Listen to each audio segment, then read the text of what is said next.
नमस्ते and welcome back to my channel. कैसे हैं आप सब? आई होप अच्छे होंगे। तो स्वागत है आपका मेरे यूट्यूब चैनल में, जहां आज हम बात करेंगे किसी नए टॉपिक के बारे में।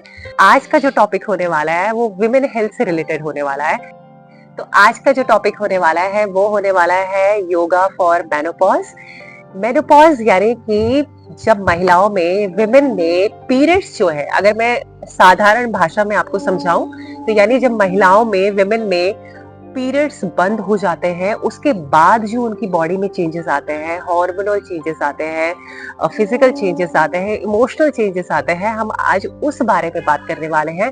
बहुत कम लोग इस बारे में बात करते हैं, बिकॉज हम इस बारे में तो बात करते हैं कि जब महिलाओं को पीरियड्स होते हैं, विमेन्स को जो पीरियड्स होते हैं, तब हमें क्या क्या करना चाहिए या उसमें क्या प्रॉब्लम्स आती है, उस दौरान, पीरियड्स के दौरान महिलाओं को किन किन हार्मोनल चेंजेस से गुजरना पड़ता है।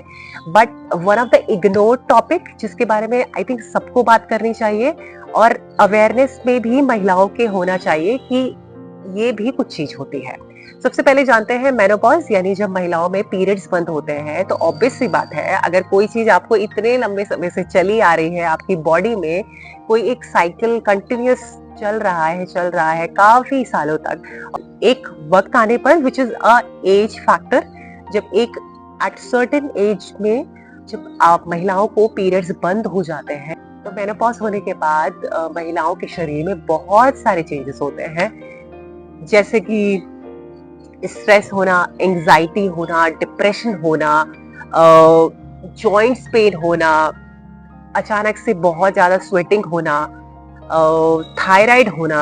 बहुत सारी ऐसी चीजें हैं जो महिलाओं के शरीर में अचानक से मेनोपॉज के बाद चेंजेस होते हैं। अच्छा, इसका एक साधारण सा, अगर मैं आपको रियल लाइफ एक्सपीरियंस बताऊं, आपने कई बार महिलाओं में देखा होगा, आपकी घर में मम्मी होंगी, आपके घर में आपकी वाइफ्स होंगी, आपके घर में बहुत जो भी लेडीज आपके घर में है, अगर जो भी 45 से 50 की उम्र में है, आपने देखा होगा एक टाइम के बाद उनको छोटी छोटी बातों का बहुत बुरा लग जाता है, या फिर अचानक से थायराइड बढ़ जाता है, अचानक से उनको बहुत पसीना होना शुरू हो जाता है। इस बारे में कोई बात करता नहीं है, बिकॉज आई डोंट नो, इस बारे में कोई बात नहीं करता है, और शायद कई बार महिलाओं को खुद भी नहीं पता होता है कि मेनोपॉज होने की वजह से उनकी बॉडी में इतनी सारी चीजें हो रही है। तो आज का जो वीडियो है वो इसीलिए मैं आज बना रही हूँ, ताकि विमेन में ये अवेयरनेस हो कि जब उनको मेनोपॉज हो तो उनके शरीर में बहुत सारी चीजें हो सकती हैं, which is very natural and which is absolutely fine. ये एज के साथ होगा ही होगा, और इसमें घबराने की कोई बात नहीं है। बट द थिंग इज कि आपको इसको एक्नॉलेज करना पड़ेगा, आपको इसको समझना पड़ेगा कि एक प्रोसेस है जो आपके साथ हो रहा है। इस वीडियो में जो आपको मैं योग आसन या प्राणायाम बताने वाली हूँ, ये आपके हार्मोन्स को बैलेंस करता है और आपको बहुत सारी चीजों से दूर रखता है। तो चलिए बिना किसी देरी के स्टार्ट करते हैं। सबसे पहला आसन जो है वो है सुप्त बाध कोणासन, जिसमें कि आप लेट जाएंगे और अपने दोनों पैरों के तलों को ऐसे आपस में जोड़ते हुए अपने हिप्स को ओपन करेंगे और रिलैक्स करेंगे। आप चाहें तो दोनों पैरों को ऐसे जोड़ते हुए ऐसे अपने लेग्स को ओपन कर सकते हैं।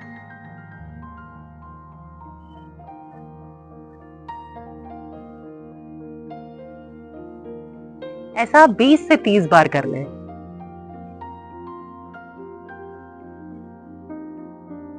और डीप स्ट्रेच करें। ध्यान रहे कि आप सांस भरें और सांस छोड़ें। रिलैक्स कीजिए।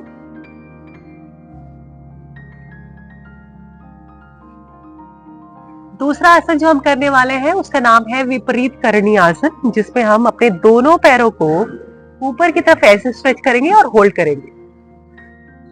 अगर आप अपने पैरों को ऐसे स्ट्रेच नहीं कर पा रहे हैं तो आप वॉल के सहारे यानी दीवार के सहारे भी अपने दोनों पैरों को ऐसे टिकाकर ऐसे आराम कर सकते हैं। इससे आपका ब्लड फ्लो अच्छा होगा, इससे आपके पैरों की थकान कम होगी, इससे आपकी लेग्स मसल्स रिलैक्स होगी, और मेनोपॉज में जो इंसोम्निया यानी नींद ना आना या फिर घबराहट होना, वो सब आपको नहीं होगा। आप दीवार के सहारे इसको करें और ऐसे 5 मिनट आप इसको सोने से पहले भी अपने बेड पे या तो आप इसको पैरों को टिकाकर ऐसे कर सकते हैं। आपकी लेग्स मसल्स बहुत रिलैक्स होंगी।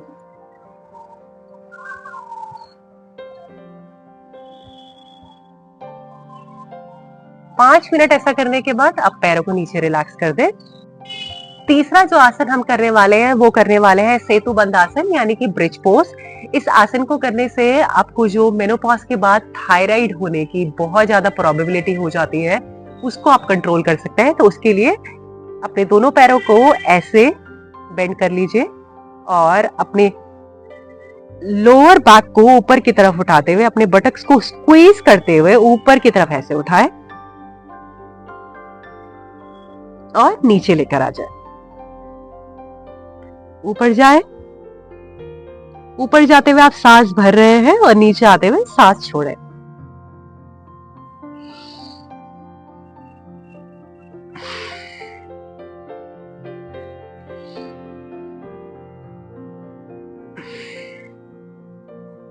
ऐसा आप 10 से 15 बार कर सकते हैं। अगला आसन है बाल आसन। इसके लिए आप ऐसे रिलैक्स कीजिए। बाल आसन को करने से आपका नर्वस सिस्टम रिलैक्स होता है, आपके हार्मोन्स बैलेंस होते हैं। आप चाहें तो यहां से भुजंगासन में भी आ सकते हैं।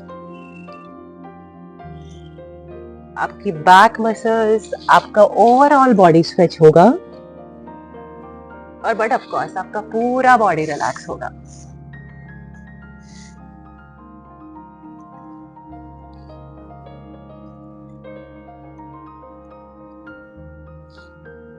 ये भी आप 15 से 20 बार कर सकते हैं।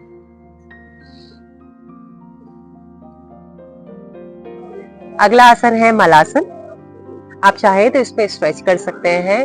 बेसिकली जितना भी स्ट्रेस या फिर एंजाइटी होता है विमेन्स का हिप स्टोर करता है। तो अगर आप अपने हिप मसल्स को रेगुलरली स्ट्रेच करेंगे तो इससे आपको स्ट्रेस एंजाइटी में बहुत हेल्प मिलेगी। आप चाहें तो मलासन वॉक भी कर सकते हैं।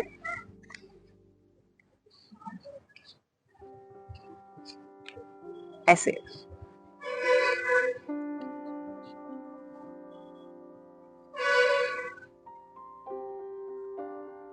2 से 3 मिनट तक आप मलासन में ऐसे रिलैक्स करें।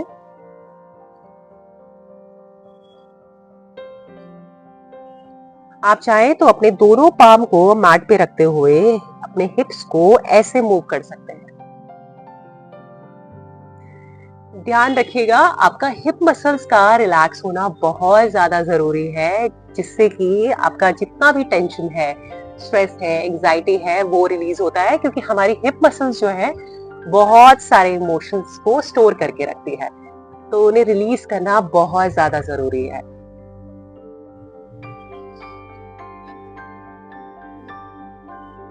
अगला जो आसन है वो है पश्चिमोत्तानासन यानी सीटेड फॉरवर्ड बैंड।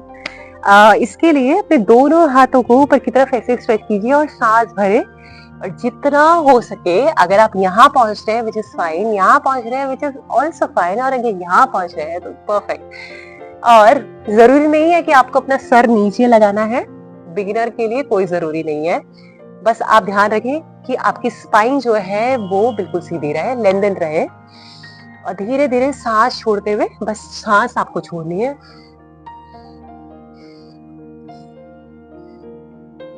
इससे आपकी लेग्स मसल्स रिलैक्स होंगी, आपकी बॉडी में जितना भी टेंशन है वो रिलीज होगा, आपका नर्वस सिस्टम काम होगा और आपके हार्मोन्स बैलेंस होंगे। और होल्ड कीजिए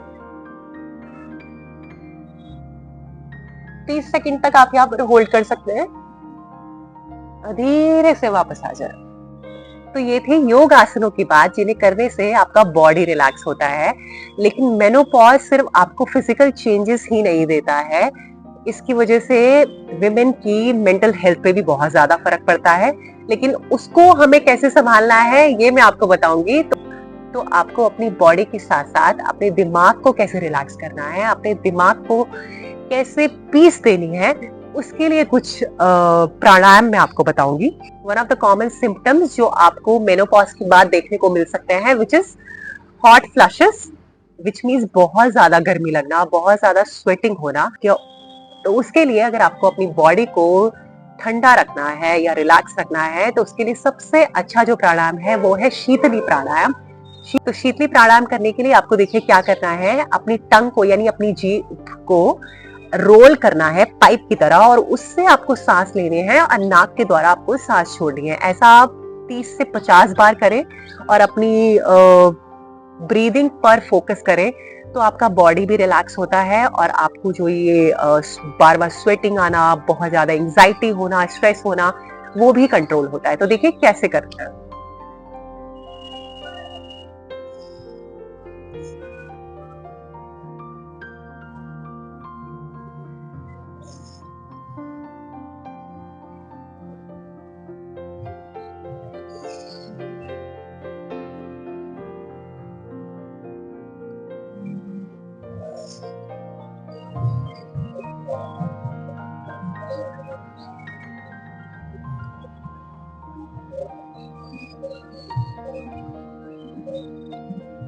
ध्यान रहे कि जब आप शीतली प्राणायाम कर रहे हैं, आप अपनी टंग के द्वारा इनहेल कर रहे हैं और अपने नाक के द्वारा एक्सहेल कर रहे हैं। सारा का सारा ध्यान आपका ब्रीदिंग में होना चाहिए जिससे आपका माइंड और बॉडी है वो रिलैक्स हो।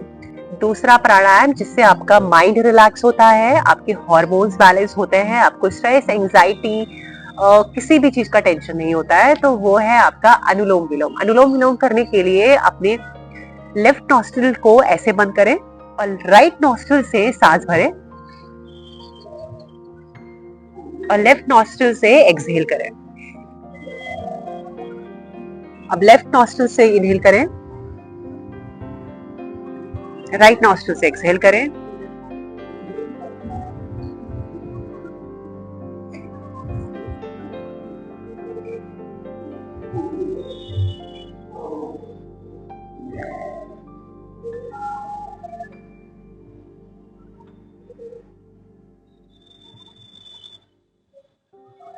ऐसा आप 3 से 5 मिनट तक कर सकते हैं और जैसे जैसे आपको प्रैक्टिस हो आप इसको बढ़ा भी सकते हैं।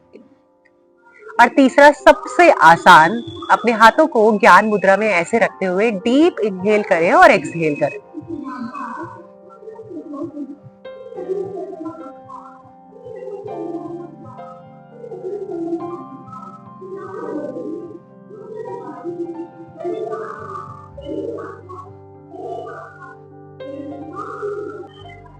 तो ये थे कुछ आसन और प्राणायाम जिसे करने से आप अपनी बॉडी को रिलैक्स कर सकते हैं, अपने माइंड को रिलैक्स कर सकते हैं। और एक बात मैं आपको कहना चाहूंगी, menopause it's not something to worry about, because ये एज के साथ होने वाला एक प्रोसेस है जो एट सर्टेन पॉइंट आपको फेस करना पड़ेगा। आपको पर इसका मतलब ये नहीं है कि आप इसको टोटली इग्नोर कर दें। अगर आपको पीरियड्स बंद होने वाले हैं, आप मेनोपॉज में पहुंचने वाले हैं, तो आप इन चीजों को ध्यान में रखिए। बहुत ज्यादा जरूरी है ये एक्नॉलेज करना कि मेनोपॉज के बाद आपके शरीर में बहुत सारे चेंजेस होंगे, आपके मेंटल स्टेट में बहुत सारे चेंजेस होंगे। तो उन चीजों से घबराइए मत, बिकॉज ये पार्ट है। जैसे पीरियड्स एक पार्ट था, menopause is also a part. तो उस चीज को एक्नॉलेज करते हुए अपने शरीर पर ज्यादा ध्यान दीजिए, अपने बॉडी वेट पर, क्योंकि बहुत ज्यादा चांसेस होते हैं कि आपका बॉडी वेट बढ़ जाए, आपको स्ट्रेस हो, एंजाइटी हो, छोटी छोटी बात पर बहुत ज्यादा चिड़चिड़ापन हो। तो ये सारी चीजें होनी तो है, बट आपको कंट्रोल कैसे करनी है ये आपको पता होना चाहिए। आपको अपने शरीर को कैसे डील करना है, आपको अपने शरीर को हैंडल कैसे करना है, उसका ध्यान कैसे रखना है, ये सिर्फ आप पर डिपेंड करता है। ये कोई बाहर से नहीं आएगा आपका ध्यान रखने के लिए। ये आपकी जिम्मेदारी है कि आपको अपने शरीर का ध्यान कैसे रखना है। और अगर आपको स्ट्रेस हो रहा है तो आप प्राणायाम कीजिए। अगर आपको बॉडी में बहुत थकान लग रही है, आपका वेट बढ़ रहा है, तो एक्सरसाइज कीजिए, वॉक पर जाइए, अच्छा खाइए, अच्छी डाइट लीजिए, अच्छी नींद लीजिए और बिना बात की टेंशन मत लीजिए। ये सारी बहुत सारी छोटी छोटी चीजें हैं जो आपको ध्यान में रखनी पड़ेंगी। और महिलाओं के लिए बहुत आसान बात है हैंडल करना, क्योंकि महिलाएं इतनी सारी चीजें तो हैंडल कर ही लेती हैं, तो मेनोपॉज भी आसानी से कर ही लेंगी। आई होप आपको ये वीडियो पसंद आई हो। अगर वीडियो पसंद आई हो तो like, comment, share and subscribe करना बिल्कुल मत भूलिएगा। मिलती हूँ आपको अपने नेक्स्ट वीडियो में, तब तक के लिए हरिओम, नमस्ते।